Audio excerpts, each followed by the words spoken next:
Hello everyone, this is Chapter 8 of Drums, Girls, and Dangerous Pie, written by Sonnenblick. It's a really good book, you should check it out. Or if you want to listen effectively, you should have the book in hand while I'm reading so your eyes can see the words. Anyways, fever. If you've ever been dragged out of a middle school dance by your mom while she's wearing sweatpants and carrying your pajama-clad little brother over her shoulder, then you haven't had the same kind of life I'm leading this year. As she rushed me to the car at breakneck speed, my mom told me what was going on. We're going to the emergency room. Your brother has a fever. I looked at the top of Jeffrey's sleeping head, and even in the dim school hallway lights, I could see that his hair was all matted with sweat. Why is that an emergency? What does it mean? Where's Dad? Dad is still at his dinner. I don't know the name of the restaurant, and his cell phone must be turned off.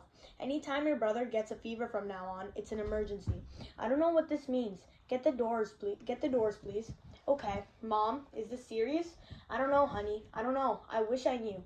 She must have thought the situation was pretty urgent, though, because she usually won't leave the kitchen house in sweats. And I noticed she hadn't even taken the time to put shoes on Jeffrey. Also, she's the careful driver in our family on most days, but our ride to the hospital was like the Indy 500. I didn't even have time to think of how in the world I was going to explain this away to my friends on Monday. I was mostly too busy trying to keep from passing out from the incredible G-forces every time we turned a corner. Somehow, Jeffrey didn't wake up, but he was definitely groaning in his sleep. I reached over and crammed his blanket between his head and the corner of the booster seat so he wouldn't get whipped around so much. My hand brushed against his forehead, and he was definitely ragingly hot. The ER staff didn't mess around at all when we got there. As soon as my mom said the word leukemia, there were doctors, nurses, and technicians swarming all over. The doctor in charge was barking orders like a Marine drill sergeant with questions in between for my mom. We'll need a CBC, a full differential. Do you know what his last counts were? When were those taken? Does he have a catheter? What kind? Take his shirt off. Okay. Access a portacath. Make a note. We'll need to run some heparin soon. Get the bloods first. We have to have those numbers. As they started to take Jeffrey's clothes off, he woke up. I guess he wasn't surprised to find himself in a hospital. Both he and my mother seemed to have become used to this bizarre world. I couldn't even understand what the doctors and nurses were saying, but they were both clued into the secret language. He didn't say anything as they took his temperature orally, even though he used to always make a big show of choking when my parents did it at home. He responded to all the commands that came his way. Tilt your head. Take 3 deep breaths. Lean forward, please, with mute obedience until they laid him down and went for his chest with the needle. Now, I knew that something had been done to Jeffrey's chest in Philadelphia.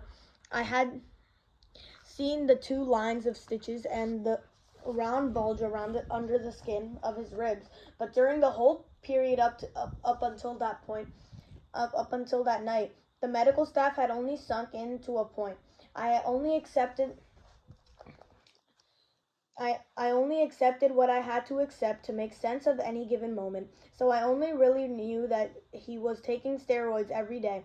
For example, when I saw him gagging down those syringes of bitter liquid in the kitchen every morning and night, and I guess now was my moment to believe in the portacath, which was an IV tube that had been surgically implanted under the skin a couple of inches above Jeffrey's right nipple. Jeffrey pulled away from the doctor when he saw the needle and asked in a little pathetic voice, "Can't we do, EMLA?" I didn't know it then, but EMLA is a cream that makes your skin numb. They had been using EMLA so Jeffrey wouldn't feel the hurt of the needle as it stabbed through his skin to get at the catheter in his chest. The doctor's voice softened then, and he almost whispered to Jeffrey, "I'm sorry." "I'm sorry, buddy. The EMLA takes an hour to work, and we can't wait." Then the doctor half turned to me and asked, "Jeffrey, would it help if your brother held your hand?" Jeffrey didn't respond at all, but he looked at me, and his eyes were brimming. brimming. I'm pretty squeamish about shots and blood and stuff, but what was I going to do? I grabbed his hand and let him sort of lean his head on my shoulder without sitting up from his pillow. I started the "You're okay, Jeffy" chant, and the nurse scrubbed the circle of skin over the port with yellowish orange stuff. Then she broke open one of those three sterile packets that needles come in, and took out a truly large one, which was bent in the middle at a 90-degree angle. Jeffrey started to whimper, and tears began to soak the shoulder of my shirt, but he didn't even flinch as the huge needle jabbed straight through into his chest. The nurse taped the needle in place, and I closed my eyes. I heard someone say, "Flushing the port," and then I got a little woozy. Jeffrey kept squeezing my hand really hard for a few minutes until the blood specimens had all been taken, and an IV line was hooked up to his port. I think we both fell asleep for a little while. When I opened my eyes, the doctor was talking with my mom. Neither of them noticed I was awake, so I just lay there and listened. Evidently, Jeffrey had what should have been a simple ear infection, but his white blood cell counts were low because of the chemotherapy drugs he was on, so his body couldn't fight off germs very well. The doctor was saying that Jeffrey would need to spend a few days in the hospital getting antibiotics through his IV line in addition to his regular chemo medicines. My mom didn't look pleased. "Can we do this here, or does he? He'll be here until the morning. We'll put him on a pediatric floor for now, but we're going to have to transport him to the Children's Hospital in Philadelphia as soon as his fever is down." "Transport him?" "Yes, we can send him in an ambulance so we don't have to stop his IV, or we can cap the line and have you drive him. I'll consult with the specialist down there in the morning, and whatever they want to do."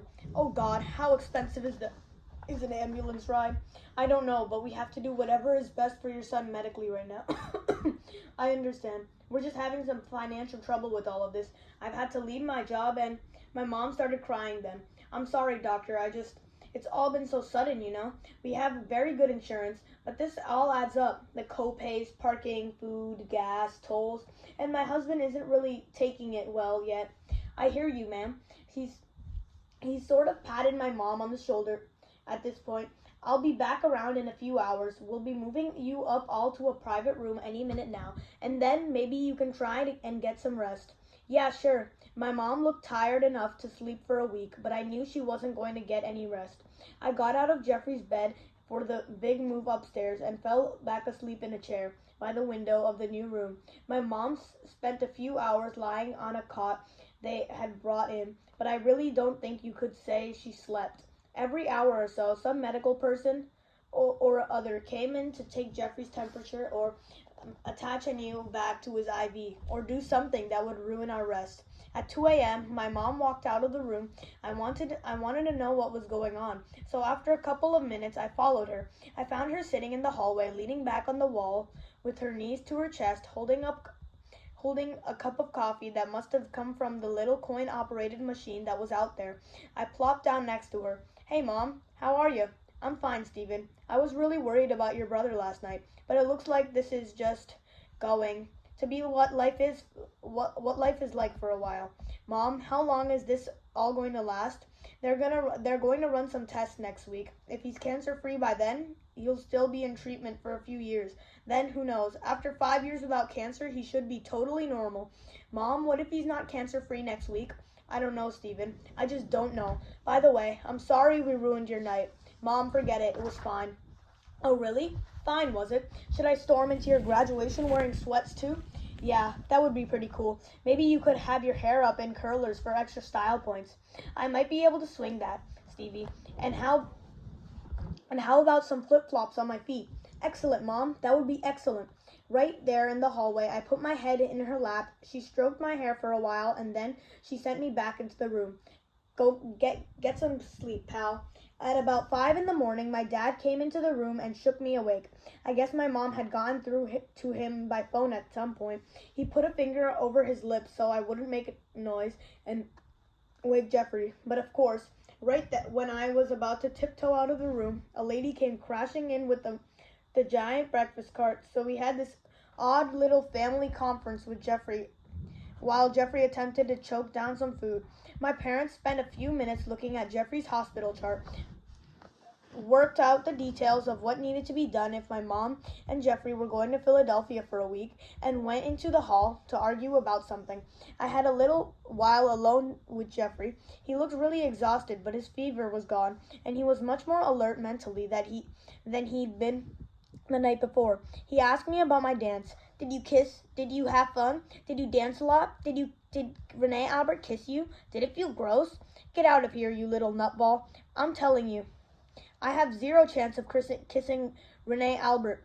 Zero. Zilch. Nada. So who did you kiss? Nobody. I was just standing around with my friends when you came to get me. Did I ruin your night? Mom asked me that too, Jeffrey. You didn't ruin my night. It was ruined from the start. You had a worse night than I did anyway. Oh well, at least you didn't have to kiss anybody. Yes, Jeffrey, that's a big comfort to me. My parents came back in and I started to get up and leave. Jeffrey asked me for a hug and I gave him one. Take care, Jeffrey. I'll see you soon, right? Just remember not to throw food at the nurses. I don't want to get any complaint calls, okay? Steven, I don't throw food at... Oh, that was a joke, right?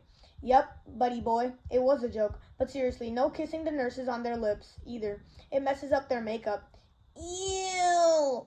It was about 7 a.m. when my dad and I got home. I somehow made it to my bed and collapsed into a near coma that lasted until I got too hungry to sleep through lunchtime. It was probably noon or so when I made it to the kitchen. My dad was sitting there, looking stubby and worn down, eating a bagel without much of an expression on his face. He gave me a tiny nod that was almost businesslike, totally neutral, like he wasn't really seeing me. I got out cereal and milk, and it was so quiet between us that I was getting grossed out by the distinct sounds of our food chewing processes.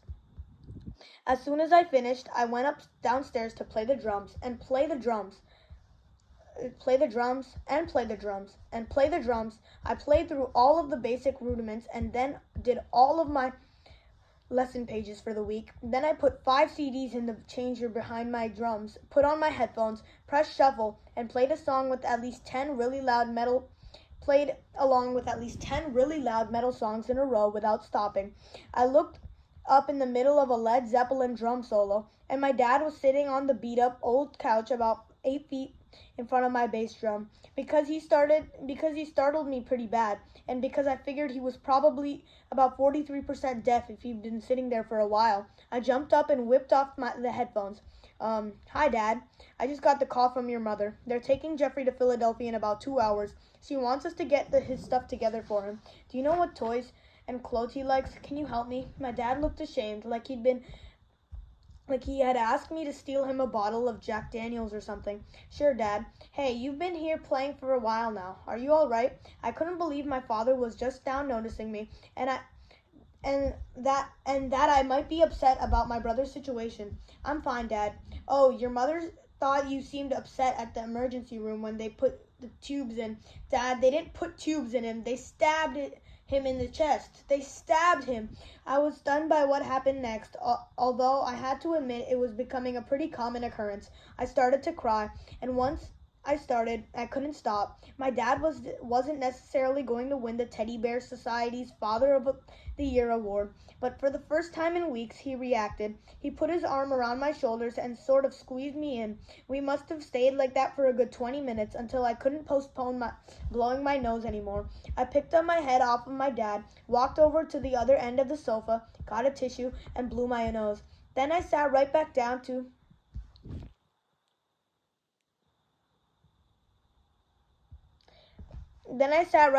next to him. We stared at each other without having any concept of what to do or say next.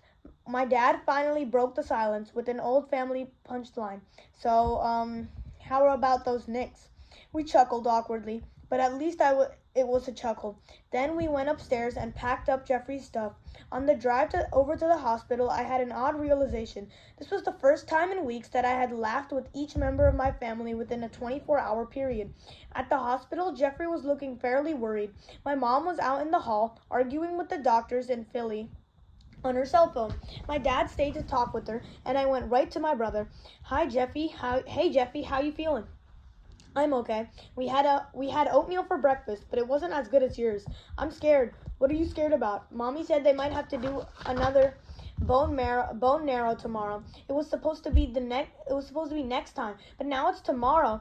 The bone marrow hurts, and I might be very sick if they give it to me early. They said they wouldn't do it. They said they would do it in a month, and all the bad blasts should be gone. But what if they aren't gone yet? Then they have to give me more throw-up medicine. It's no fair. Jeffrey, I'm sure the doctors know what they're doing. They wouldn't do the bone marrow test early unless they thought it would be okay. But it might not be okay. It might really, really not. Well, buddy, you're in luck. Check out what I brought you. And what a flourish. I pulled out his favorite rescue heroes again. I pulled out his favorite rescue heroes action figure out of the bag.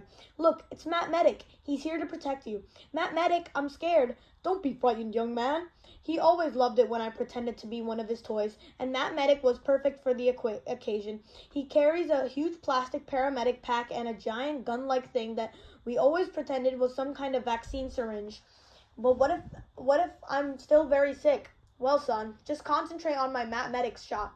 Well, son, just concentrate on my medic shooter. It's full of magic anti-blast gas, guaranteed to save your bone marrow. Here we go. And I used Matt Medic to give Jeffrey a shot. That ought to do it. Just remember, you never have to worry about Matt Medic, and you never have to worry when Matt Medic's on the job. And then one other thing. Don't kiss the nurses. It gets them in trouble. My parents came into the room then, and we had the whole obligatory hugs and farewell scene. It was fairly touching, all things considered. It was fairly touching, all things considered. We said we'd be back together again soon, and that everything would be fine at the moment. Everyone in the family was united toward the common goal of getting Jeffrey well. The last thing I said to Jeffrey was, I'll see you in no time, pal. Just remember to listen to Matt Medic, and there will be no trouble. As things would turn out, though, there would be a lot more time and trouble before we were all in one room again. Okay, guys, so that is the end of chapter 8. We'll see you tomorrow for chapter 9. Okay? Bye-bye!